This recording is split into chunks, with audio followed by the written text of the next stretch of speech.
बार पड़े।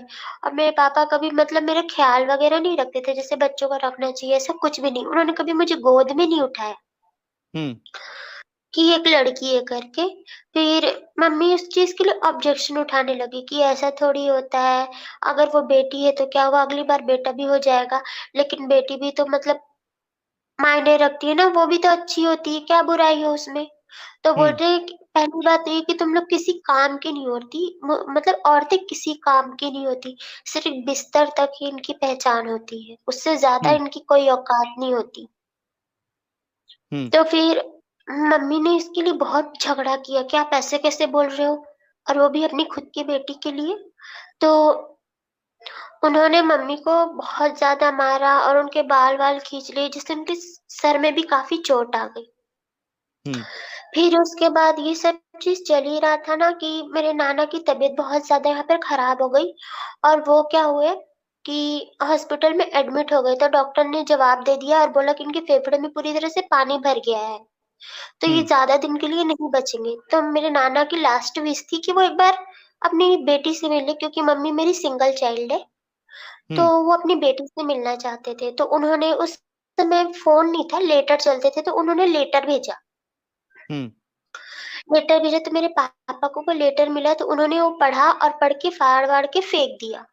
मम्मी को हुँ, कुछ भी नहीं बताया कि ऐसा कुछ हुआ है, हुँ, ठीक है? बाद में मम्मी को झाड़ू-वाड़ू करते समय वो कागज़ के टुकड़े मिले, तो उनको मतलब थोड़ा उन्होंने देखा कि क्या है, तो उनको ये तो समझ में आया कि उनके घर से आया है, कोई लेटर है। फिर हुँ, उन्होंने जोड़-तोड़ के अधूरा तो पढ़ा, लेकिन उनको कुछ समझ में नहीं आया, तो उन्होंने पूछा, तब उन्होंने बताया कि तुम्हारे बाप की तबीयत ठीक नहीं है, ठीक है? वो अपनी ज़िंदगी की आखिरी साँस ले रहे हैं। तो मम्मी बोली कि मैं ना उनसे मिलना चाहती हूँ और वैसे भी मेरे अलावा कोई नहीं है उनका, मैं उनकी एक ही बेटी हूँ। हुँ। तो वो जो है ना मतलब पापा जो है ना उनको नहीं जाने दिया और मार-पीट के चुप करा दिया। और फिर ये हुआ कि मेरे नाना की उनके वेट करते-करते उनकी डेथ हो गई, मतलब वो खत्म हो गए। हुँ, खत्म हो गए ना, तो उनकी मतलब मरने पर भी, उनकी मौत पर भी मेरी मम्मी को नहीं आने दिया गया, ना खुद वो आए, जबकि वो हुँ। इकलौते दामाद थे, लेकिन वो नहीं आए। अच्छा, इसमें मैं एक चीज़ पूछना चाहता हूँ आपसे कि हुँ, ये जो आपके अब्बू का जो रवैया है, वो घर तक हुँ, ही ऐसा था, चिड़चिड़ापन और इतना ज़ालिमपना, या जो क्योंकि मस्जिद में मौलवी थे, मौलवी है, इमाम है, तो बाहर भी इनकी इमेज खराब थी, या बाहर अच्छे से रहते थे और घर पे सिर्फ़ इस तरीके से करते थे? क्या मसला था, मतलब मामला क्या था?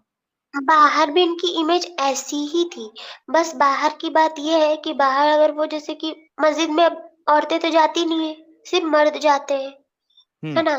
तो वहाँ पर वो इन सब तकरीर में भी मतलब यही सारी चीज़ें वो दूसरों को भी बताया करते थे। हुँ, और ये वो उनके मतलब एक तो होता है ना ब्रेन वॉश, तो वो ब्रेन वॉश ऐसे करते हैं कि सामने वाले को यही लगे कि मैं जो बोल रहा हूँ वो सही है, इस्लाम ही सही है और इस्लाम में ये जायज़ है। हुँ, मतलब कुछ गलत नहीं कर रहे हो तुम, अगर ऐसा कुछ कर रहे हो तो कुछ गलत नहीं कर रहे हो। हुँ, तुम्हारी बीवी पे तुम्हारा इतना हक बनता है कि तुम उसके संग कुछ भी कर सकते हो, कुछ भी। हुँ, बस अगर वो तुम्हारी बात ना माने तो उसको मारना, पीटना या उसके संग बहुत ज़्यादा गलत बर्ताव करना कोई बड़ी बात नहीं। हुँ, ये सारी चीज़ें वो मतलब ब्रेन वॉश करने में वो काफ़ी अच्छे हैं। तो वो उसी चीज़ में मौलवी यहाँ भी रहे तो भी वही करते थे और जहाँ वो मौलवी अभी फ़िलहाल है वो वहाँ भी वही कर रहे हैं और उनकी एक नहीं 3-3 शादियाँ हुई हैं। अच्छा, यानी आपकी माँ के बाद उन्होंने फिर से एक शादी की। हाँ, अच्छा, तो जो पहली बीवी थी उसका क्या हुआ? वो कहाँ चली गई? वो साथ में रहती है या क्या सीन है? नहीं, वो तो मतलब मम्मी आई ना, उसके बाद जब वो मम्मी प्रेग्नेंट थी 7 मंथ की और उनकी ब्लीडिंग वग़ैरह हुई, तो उस हुँ, समय उनका भाई मतलब पहली बड़ी अम्मी का उनका भाई आया था, हुँ, उनको लेने के लिए, तो वो गई और वहाँ जाने के बाद ना फिर वो भी कभी वापस ही नहीं आई। अच्छा, वो भी परेशान थी। हाँ, उनके साथ भी बहुत कुछ गलत किया था और उनके साथ भी मतलब उनकी शायद बच्ची को मार ही दिया था। हुँ, मतलब उनकी जो शायद छोटी बच्ची थी, मम्मी बताते हैं ऐसा, कि हुँ, उनकी बच्ची थी छोटी-सी, ठीक है, और मम्मी की शादी हुई थी नई-नई। तो हुआ ये था कि वो बच्ची मतलब खेल रही थी चारपाई में से, इसीलिए मम्मी मुझे बाँध के रखा करती थी। तो हुँ, मेरे अब्बू आए, तो वो बच्ची रो रही थी, तो उन्होंने उसको मारा और ना ऐसे धक्का मारा ना, तो छोटी बच्ची का सर जाकर के पत्थर में ऐसे लग गया। हुँ। तो उनकी वो मतलब ब्लीडिंग की वज़ह से उनकी डेथ हो गई। तो यार मुझे एक चीज़ समझ में नहीं आ रही है कि इतना हुँ, ज़ालिम तुम्हारा बाप है, एक हुँ, बच्चे की जान ले ली, दूसरा त आपकी मम्मी प्रेग्नेंट थी आपसे पहले, वो हाँ, मिसकैरेज हो गया धक्का देने की वजह से, ब्लीडिंग की वजह से। तो हुँ। कोई आपका घरवाला या फिर आस-पास पड़ोस में मोहल्ले वाले या आपकी मम्मी चूँकि खुद एक एजुकेटेड है, तो कोई पुलिस के पास जाना ज़रूरी नहीं समझा कि यार इतना ज़ुल्म क्यों बर्दाश्त करे, जाकर इस ज़ालिम की कंप्लेंट करते हैं? मेरी मम्मी बताती है मतलब जहाँ उनका ससुराल है, वो पूरा मुस्लिम बस्ती है, ऑल टोटल वो मतलब गाँव है वो, तो पूरा मुस्लिम का ही गाँव है। हुँ, और वहाँ पर ये सब कुछ होना एक आम बात है, और कोई अगर उस चीज़ के लिए ऑब्जेक्शन उठाता है, ठीक है? तो उसकी आवाज़ चुप करा दी जाती है। हुँ। हाँ, ये मतलब प्रॉब्लम है वहाँ पर। तो मम्मी की आपके मतलब जो कोशिश की है। आपकी जो नानी है या जो मामा है, उन्होंने भी हिम्मत नहीं की जाके केस करवाने की? मेरे कोई मामा नहीं है, सिर्फ़ नानी थी, और नानी भी अकेले हो गए थे क्योंकि नाना तो खत्म हो गए। हुँ, नानी अकेली थी, तो नानी की इतनी हिम्मत नहीं हुई थी कि मतलब अच्छा। पी जाए, हाँ, हुँ, हुँ, तो वो नहीं गए थे। लेकिन वो बहुत हिम्मत करके मेरी मम्मी को वापस लेके आए थे। मेरी मम्मी को वापस लाने के बाद में कई बार जो है मेरे अब्बू आए मम्मी को लेने के लिए। हुँ, लेकिन ना फिर मेरी मम्मी बोली कि मैं नहीं जाऊँगी और किसी भी हाल में नहीं जाऊँगी मैं। हुँ, तो बोले कि तुम्हारी एक ठो बेटी है कैसे पालोगी? मेरे बिना तुम कुछ भी नहीं हो, तुम्हारा वजूद भी नहीं है। तो मम्मी ने उन्हें कहा कि मैं अपनी बेटी को भी पाल लूँगी और जैसे भी है लेकिन मैं नहीं जाऊँगी वापस।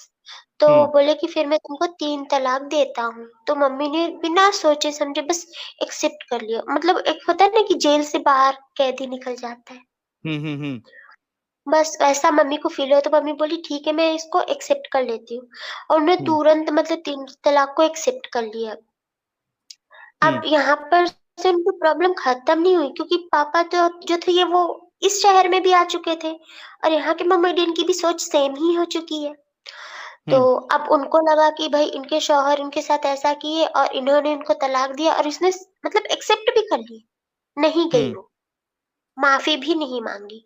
तो हमारी भी जो औरतें हैं उनको भी यही बताएगी, यही शिक्षा देगी। तो हुँ, मम्मी यहाँ पर मदरसे में पढ़ाने लगे, पापा के छोड़ने के बाद में पढ़ाने लगे। तो यहाँ के मदरसे से यहाँ के जो मुस्लिम हैं, उन्होंने मम्मी को निकलवा दिया कि हुँ, अगर आपने खुद ऐसा किया है, फिर आप हमारे बच्चों को और हमारी जो बीवियाँ हैं, उनको भी यही सिखा दोगी, फिर वो हमारे खिलाफ बगावत करेंगी। हुँ, ये सारी चीज़ें चलने लगी।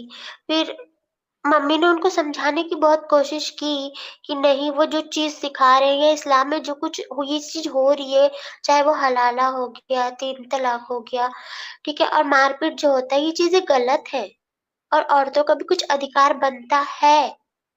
तो मतलब इस सब चीज़ों के लिए यहाँ पर लोगों ने इतना ज़्यादा ऑब्जेक्शन उठाया और कहा कि अभी भी वक़्त है हलाला करके अपने शौहर के पास तुम लौट जाओ। हुँ, लेकिन मम्मी नहीं लौटी।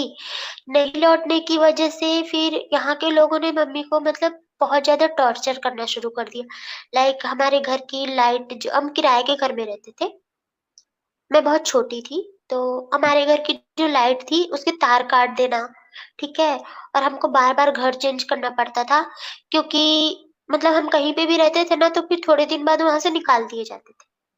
तो हुँ, बार-बार घर चेंज करना पड़ता था और जिस घर में भी जाते थे ना वहाँ ना तो पानी, ना लाइट, ये सारी प्रॉब्लम्स हमारी चलती रही। तो फिर मम्मी ने सोचा कि ना तो यहाँ पे मेरे को जॉब करने मिल रही है और ना ही मेरे को कोई और रास्ता मिल रहा है। तो फिर ना वो मुझे मेरी नानी के पास में छोड़ने लग गई और खुद चली गई कहाँ? दूसरे शहर में काम करने के लिए। हुँ, मम्मी तो दूसरे शहर चली गई तब मेरी ऐज करीबन 5 साल रही होगी, 4-5 साल। तो यहाँ के जो मोमेडियन हैं वो मेरे पास आते थे, तो वो बोलते थे कि मतलब मैं खेलते-वेलते रहती थी उस एज में, तो ये लोग बोलते थे मेरे को कि तुम्हारी मम्मी किसी और के साथ भाग गई, तुम्हारे पापा को धोखा दिया है इन्होंने। हुँ, और अभी जो है तुम्हारी मम्मी मतलब वो स्लेव बन चुकी है, या फिर वो किसी और दूसरे धर्म के हिंदू लड़के के साथ ये भाग गई है, ठीक है? और तुम्हारा भी यही हाल हो जाएगा। ये सारी चीज़ें अब ये बताइए कि मतलब 5 साल की बच्ची को जाकर ये सब बोलोगे तो उसके दिमाग में क्या आएगा? हुँ, तो ये सारी चीज़ें मेरे दिमाग में बैठने लग गई। अब वो वक़्त बीतने लग गया। अब हम मिट्टी के घर में रहते थे, तो वो घर एक साल यहाँ पे बहुत ज़्यादा बारिश हो गई, बाढ़ हुँ, की तरह। तो वो जो घर है, वो पीछे से पूरी उसकी दीवार टूट गई। अब जो मेरी नानी थी, तो उन्होंका मतलब दीवार तो टूट गया, पूरी पानी घर में आ रहा था, तो हमारे पास कोई रास्ता नहीं था। तो हम घर के अंदर में छाता लगा के बैठा करते थे। तो फिर यहाँ की गवर्नमेंट ने सबको पैसे बाँटे, मतलब 700 या 800 रुपए बाँटा करती थी गवर्नमेंट, बाँटी उस वक़्त। तो फिर मेरी नानी को भी मिला कि अपना घर ठीक करा लो, ठीक है? तो फिर जैसे मेरी नानी पैसे लेके आई यहाँ पर कि हाँ, मैं दीवार ठीक करा लेती हूँ, तो हमारा जो मकान मालिक था, वो आया और मेरी नानी से पैसे लेकर वो चला गया, झगड़ा-वगड़ा करके, ठीक है? अब मेरी हुँ। नानी बहुत ज़्यादा परेशान है, तो फिर यहाँ के जो मतलब जो हिंदू लोग हैं, तो वो लोगों ने मतलब मेरी नानी ने उनसे हेल्प माँगी, तो उन्होंने बोला ठीक है, तो उन्होंने हेल्प की और उस दीवार को ठीक कराने में मदद कर दी। लेकिन फिर वो सारी चीज़ें बंद नहीं हुई, और अभी भी वो सब ऐसा नहीं कि खत्म हो गया, वो चल रहा है। और मेरे पापा आज भी मौलानागिरी कर रहे हैं, और हाल ही में जो उनकी वाइफ़ जो है 1.5 महीने पहले उनको छोड़ के फिर चली गई। कौन-सी वो लास्ट वाली? हाँ, अभी 3rd वाली वाइफ़ है उनकी, छोड़ के चली गई है उनको। अच्छा वो भी छोड़ के चले गए, तो ऐसे ऐसे इंसान के साथ, ऐसे ज़ालिम के साथ रहेगा कौन? ज़िंदगी कौन बिताएगा? जिसके अंदर हाँ, इतना इतना हरामीपन हो, तो वो कैसे कोई उनके साथ जो है ज़िंदगी बिता सकता है? हाँ, मम्मी ने बहुत ट्राई किया कि उनको समझा सके कि वो जो कर रहे हैं वो गलत है, ऐसा नहीं होना चाहिए, इंसान बन के रहो। लेकिन वो चीज़ उनकी समझ से परे है, मतलब उनके लिए इस्लाम में जो लिखा है, कुरान में जो लिखा है, वो हदीस में लिखा है, वो सब सही है। बाकी सब दुनिया की बातें या इंडियन कानून है या कोई भी चीज़ फिज़ूल है। हुँ, बिल्कुल फ़िज़ूल है, ठीक है? और ऐसी कुर्बानी का समय था तो मैं बहुत रोने लगती थी, क्योंकि मुझे एनिमल से बचपन से बहुत ज़्यादा प्यार है। तो कुर्बानी का टाइम था, तो मैं बहुत रोने लगी थी, तो मम्मी ने उनको बोला कि मत करो कुर्बानी, ठीक है? कुर्बानी वग़ैरह सही बात नहीं है करना, ये सब छोड़ दो, ठीक है? हुँ, क्या ज़रूरत है, अगर अल्लाह ने हमको भी बनाया है और अल्लाह ने उसको भी बनाया है, तो बोले कि तुम्हारे कहने का मतलब क्या है? तो मम्मी ने कहा कि आप ही कहते हो कि उसका नाम जलाल है, तो उसका नाम रहीम है, और हुँ, उसी ने सब कुछ बनाया है। हुँ, तो जब उसने सब कुछ बना रखा है, ठीक है? तो जितना प्यार हमसे करता है, उतना ही प्यार तो वो जानवर से भी कर ही रहा है हुँ। ना? तो हम मतलब किसी भी पेरेंट्स को तो ये अच्छा नहीं लगेगा कि एक बच्चा दूसरे बच्चे की जान ले ले, है ना? तो वो हम सबका क्रिएटर है, तो उसको कैसे खुदा को कैसे अच्छा लगेगा कि हम जो है उसकी दूसरे क्रिएशन की जान ले लेंगे, नहीं अच्छा लगेगा, तो ये छोड़ दो। तो मेरे पापा ने बोला इसे छोड़ देता हूँ, लेकिन ना फिर तेरी बच्ची की कुर्बानी कर देता हूँ, क्योंकि इस्माइल अलैहिस्सलाम की कुर्बानी के लिए लेके जा रहे थे ना, हुँ। और तेरे लिए सबसे प्यारी चीज़ तो तेरी बच्ची है, तो मैं इसी की कुर्बानी कर देता। यानी इतना गया गुज़रा था आपके अब्बू। हुँ, अच्छा, तो मैं थोड़ा आपको रोकूँगा, हमारे साथ जुड़ चुकी हैं प्रीति ह्यूमन जी। प्रीति हुँ, ह्यूमन जी, आपका बहुत-बहुत इस्तकबाल है। Thank you. यार ये जो जी। अभी आप सुन रही थी, एक्स हुँ, मुस्लिम अदा जी ने जो कुछ बताया अपने वालिद के ताल्लुक से, जो कि मौलवी है, मस्जिद के इमाम हैं, अच्छा खासा होल्ड है उनका जहाँ भी वो इमामत करते हैं या तकरीर करते हैं। जी। उनका इस तरीके से रवैया अपनी हुँ, बीवी के साथ, और पहली बीवी के बारे में दूसरी को बताया नहीं, शादी कर लिया। और फिर जी। जो कुछ मामला हुआ वो हमारे सामने है। क्या कहना चाहेंगी आप? साहिल, टू बी ऑनेस्ट, ऐसी जो स्टोरीज़ हैं वो हमारे हर मुस्लिम घर में होती हैं।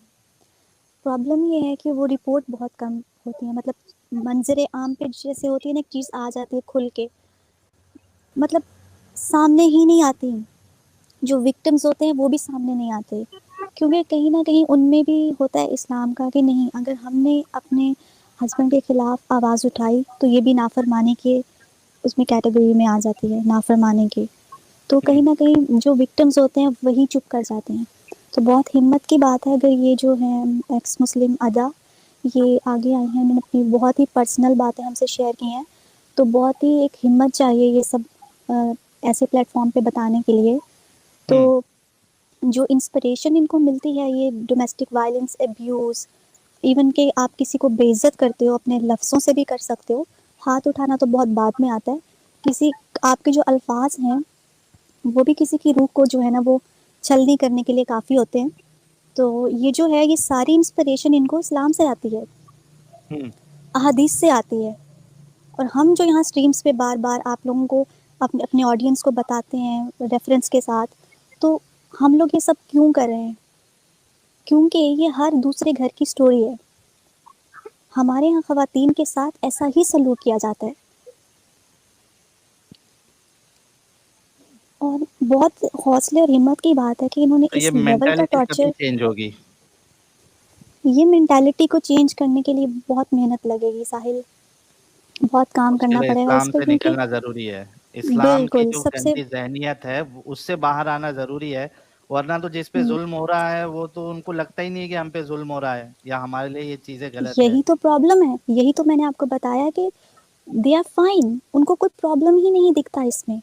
उनको इसमें प्रॉब्लम दिखता है कि अगर हमने किसी से शेयर किया तो हम जहन्नुम में जा सकते हैं। हुँ।